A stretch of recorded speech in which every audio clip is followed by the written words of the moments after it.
Uma das coisas que eu queria destacar em relação à narrativa total do filme, que eu gostei bastante, é porque é uma história dentro de uma história que é dentro de uma história. Então a gente começa com uma narrativa, né? E dentro dessa narrativa inicial nós vamos ter ali a história do pessoal de Javé, e dentro, com a conversa com o pessoal de Javé, a gente tem acesso às outras narrativas que têm a ver com a memória. Eu achei isso muito bem colocado, porque assim, a gente está vivendo um momento, principalmente, que é o que eu costumo falar para eles, né? Às vezes a gente tem a sensação que todas as histórias já foram contadas. E quando eles começam a pensar em escrever um roteiro, eles devem pensar, nossa, mas que história que eu vou contar? Porque já falaram isso, já falaram aquilo. E o que eu costumo dizer é o seguinte: você pode contar qualquer tipo de história que já foi contada, porque você vai cair em algum momento no lugar comum.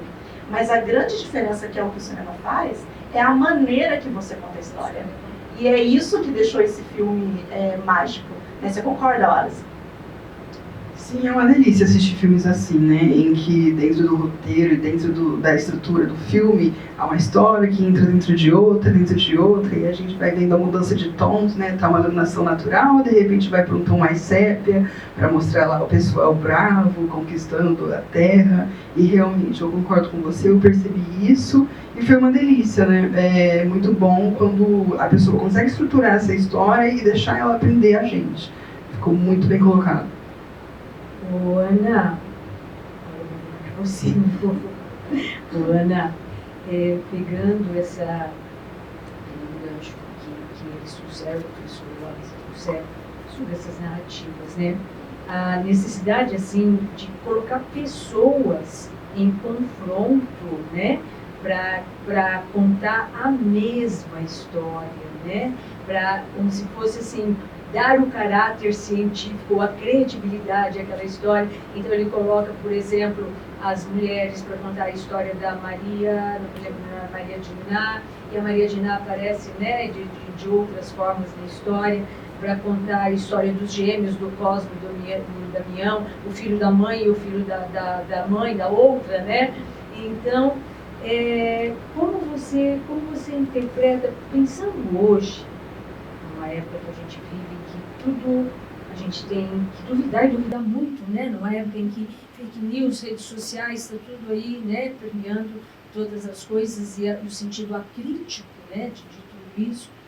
Como é que você vê essa questão dentro da educação e depois dentro do cinema, de confrontar as histórias, de confrontar as versões? Como você enxergou isso no filme e como você traria isso para a educação? Bom, eu acho que a gente cai em 2 pontos.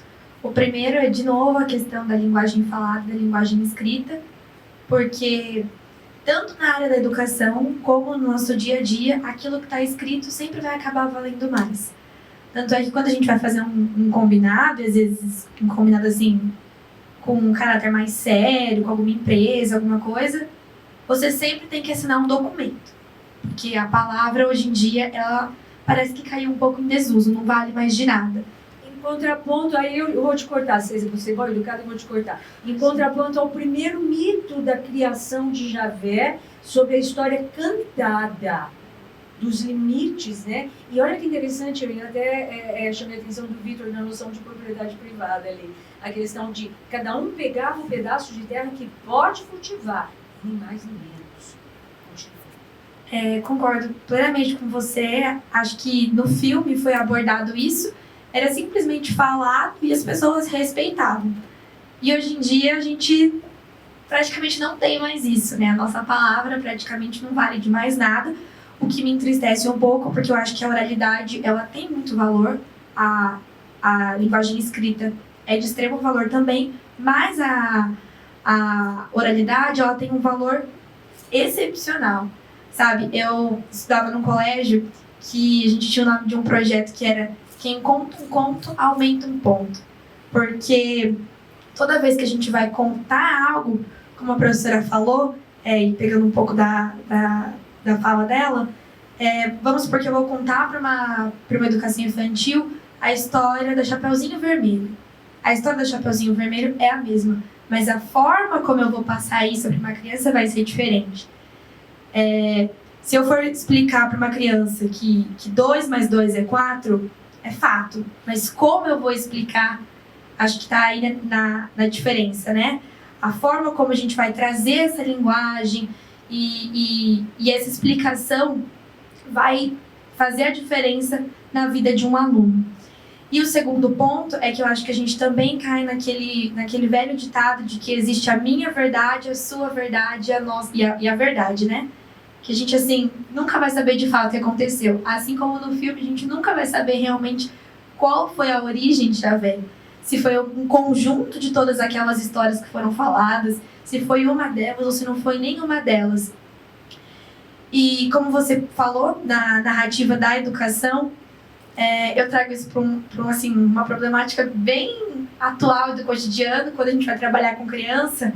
Não sei se alguém aqui também é da área da educação, principalmente dos menores, mas com certeza sabe que quando vão te relatar um problema, sempre que 2 crianças vão te relatar um problema, sempre vão chegar e te falar: professora, aconteceu isso, isso, isso. E a outra vai contradizer, vai dizer: não, mas aconteceu isso, isso, isso.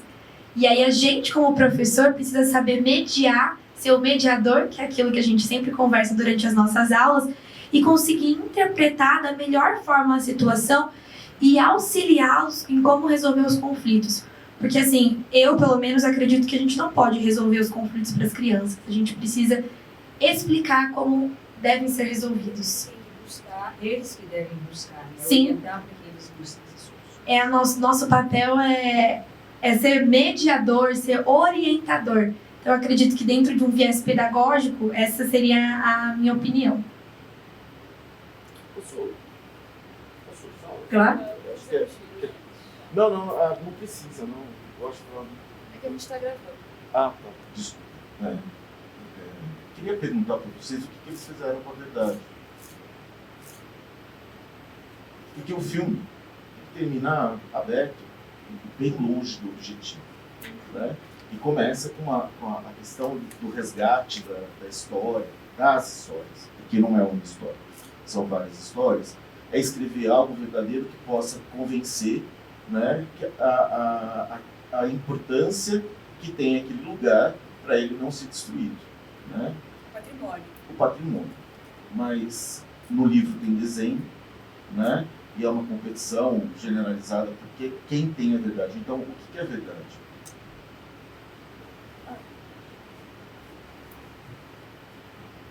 Ai, se eu não te fazer uma pergunta mais fácil.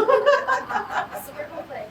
Super complexo, porque é isso, gente. A verdade ela é um conceito filosófico extremamente complexo.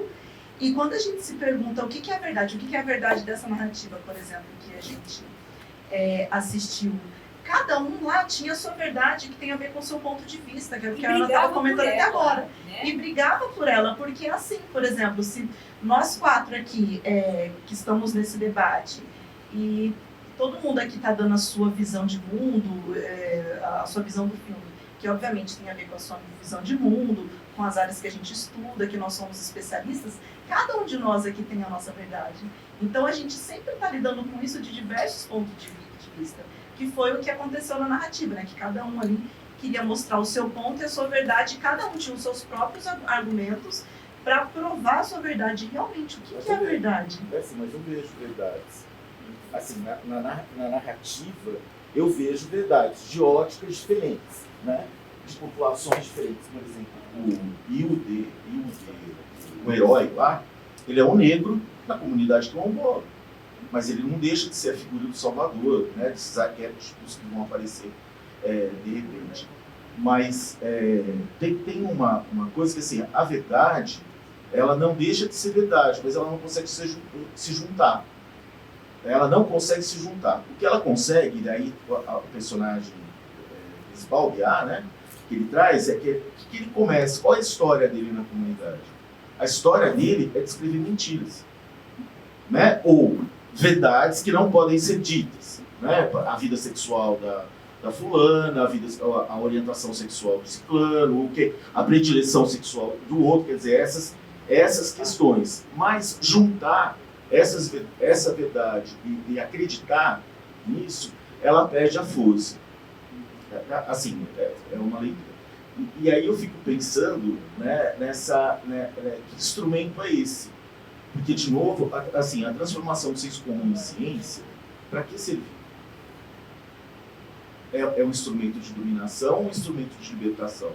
A ciência, provar a ciência escrita, né, para que todos leiam da forma chata e que não é acessível, mas que tem lá um método, uma linguagem, né, que descreve toda a coisa, ela está a serviço de quê?